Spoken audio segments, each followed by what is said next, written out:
سبق پھر پڑھ صداقت کا، عدالت کا، شجاعت کا۔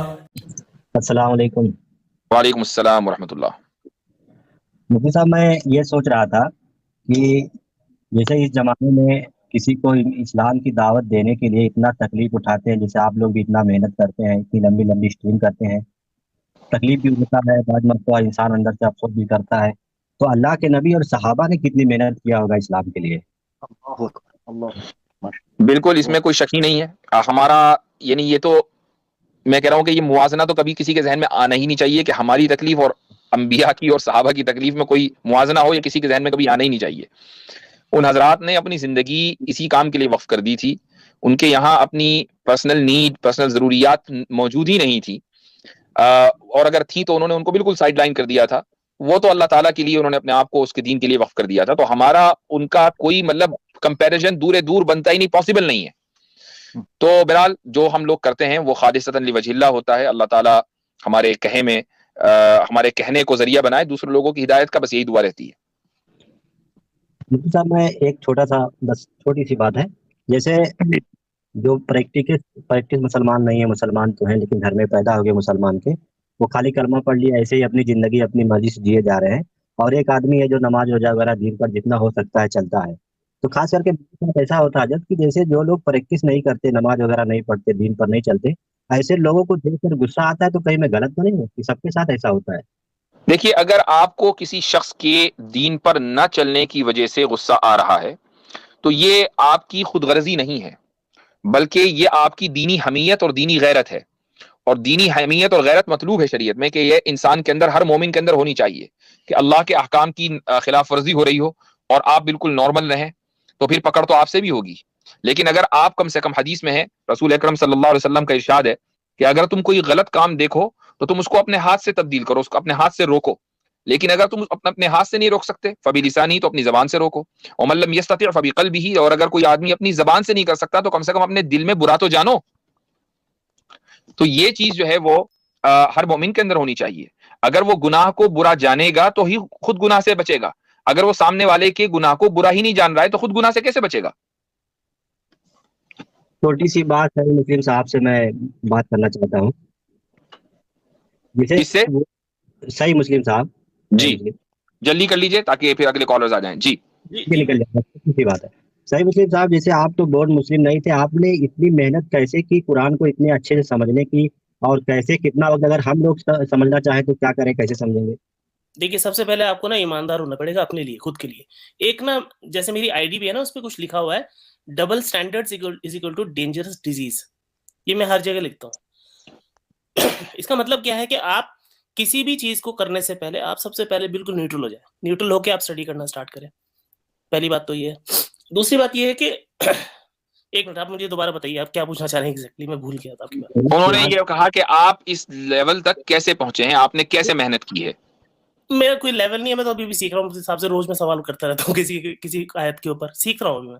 سیکھنے کی نیت ہوتی ہے جب انسان کو سیکھ جاتا ہے، بس یہی ہے اس کا منتر، اور کیا ہے۔ ہاں دیکھیں، سیدھی سیدھی بات ہے محمد توفیق صاحب، یہ ایک یونیورسل ضابطہ ہے، آپ ٹائم لگائیں گے تو علم آئے گا، ٹائم لگائے بغیر علم نہیں آئے گا۔ ایک مرتبہ میں اپنا واقعہ سنا دوں۔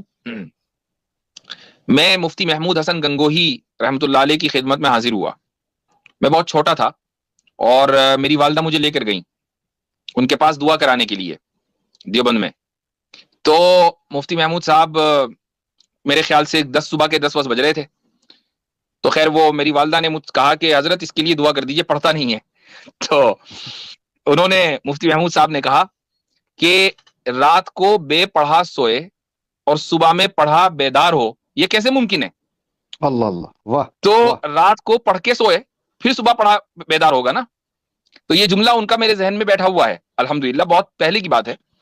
تو یہ جب آپ کوئی کام کریں گے تو وہ علم آئے گا نا۔ آپ پڑھیں ہی نا، ہمارے مسلمان پڑھتے کہاں ہیں؟ کب ان کو توفیق ہوتی ہے کہ وہ قرآن کا ترجمہ اٹھا کر دیکھ لیں، کوئی معتبر تفسیر پڑھ لیں، دروس میں شامل ہو جائیں، مساجد میں جو دروس چل رہے ہیں، بلکہ مساجد میں دروس بھی نہیں چلتے۔ ایک بڑا مسئلہ یہ بھی ہے ہمارے بر صغیر میں، نہ تفسیر ہو رہی ہے کہیں، نہ درس حدیث ہو رہا ہے، کچھ نہیں ہو رہا۔ تو یہ کمی ہے۔ تو ایک انسان اگر خود کو قرآن کریم سے قریب کرے گا تو یہ ممکن نہیں ہے کہ قرآن قریب نہ آئے۔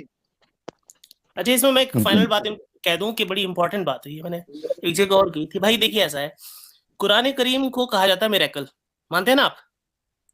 جی جی جی ہاں. ٹھیک ہے، اچھا ٹھیک ہے، میں بھی مانتا ہوں میریکل ہے، لیکن صرف ایک فرق ہے یہاں پر، میں نے کسی کے کہنے پہ اس کو میریکل نہیں مانا. یہ میریکل جب تک میں فیل نہیں کیا، آپ میریکل وہ سمجھو گے نا جو آپ فیل کر سکو، ایکسپیرینس کرو گے آپ. وہ ایکسپیرینس کرنے کے لیے اس میں آپ کو ڈیپ گھسنا پڑے گا کہ اس میں ایسی کیا بات ہے جو اسے میریکل کہا جاتا ہے. عیسیٰ علیہ السلام کا میریکل، موسیٰ علیہ السلام کا میریکل آپ فیل نہیں کر سکتے نا، یہ آپ کے سامنے ہے. لیکن اس کو جب تک آپ ایکسپیرینس نہیں کریں گے، وہ ایکسپیرینس کرنے کی میرے اندر ایک تڑپ تھی، وہ ایک چاہت تھی، تو میں گھستا گیا اندر، اور وہ بھی ماشاء اللہ، ڈیلی بہت کچھ نہ عمدہ. کچھ میں اس حساب سے سیکھتا ہوں ڈیلی. چلیں ٹھیک ہے جی، توفیق صاحب. السلام علیکم. وعلیکم السلام. اچھا جی، یہ کون ہے؟ شیخ شکیل الدین.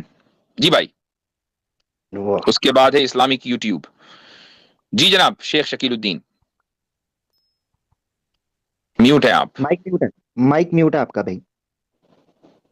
چلیں ٹھیک ہے، اسلامک یوٹیوب. جی بھائی. السلام علیکم مفتی صاحب. وعلیکم السلام ورحمۃ اللہ. عامر بھائی کو بھی ہے، صحیح مسلم بھائی. وعلیکم السلام. وعلیکم السلام بھائی. صاحب دو سوال کرنے ہیں آپ سے، اگر آپ کی اجازت ہو تو ساحل عظیم صاحب کے بارے میں سوال کروں؟ چلو ہم اس پر 2 مرتبہ بہت تفصیل سے بات کر چکے ہیں، اس پر کوئی کیا، نہیں، ہاں اس کو جی چھوڑیں. کوئی نہیں. ایک کسی بھی موضوع کو ڈریگ کرنا اچھی بات نہیں ہے نا، ہمارا اپنا موقف جی آ گیا ان کے تعلق سے، ان کے جی بارے نے میں اس کیا سے بات پہلے کریں. آپ سے اجازت لی.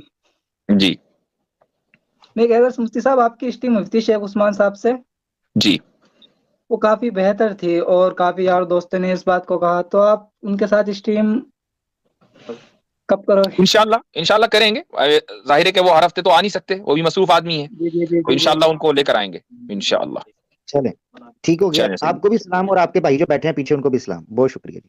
Okay okay. عامر بھائی میں بھی بھائی اسٹیج لیڈ ہوں کیا؟ مرضی آپ کی، آپ مرضی آپ تشریف رکھیں. اچھا یہ ایک کچھ لوگ کامنٹ میں ہی اپنی شیریت دکھاتے رہتے ہیں، شیرنیت. یہ دیکھیں بھائی، لنک عام کیا ہوا ہے، آ جاؤ بات کر لو ہم سے، ہم تو بیٹھے ہی اسی کام کے لیے ہیں. ہمیں کافی ثابت کرنا ہے، خود کافر ہو کے نکلنا ہے، خود اعلان کرنا ہے کہ آپ کافی نے. سب کام یہاں ہوتے ہیں. ایک تو ہماری ٹیم کے ایک اسٹریم پر کرایا، کہنے لگا میں خود خدا ہوں. ایک سے ایک پڑا ہے جاہل، کہنے لگا میں ہی خدا ہوں، میں ہی خالق ہوں. یعنی نہ صرف یہ کہ اس نے خدا کہا بلکہ کہا میں خالق ہوں. تو بھائی ایک سے ایک پڑھے ہیں، آ جائیں آپ. کیوں نہیں آ رہے ہیں؟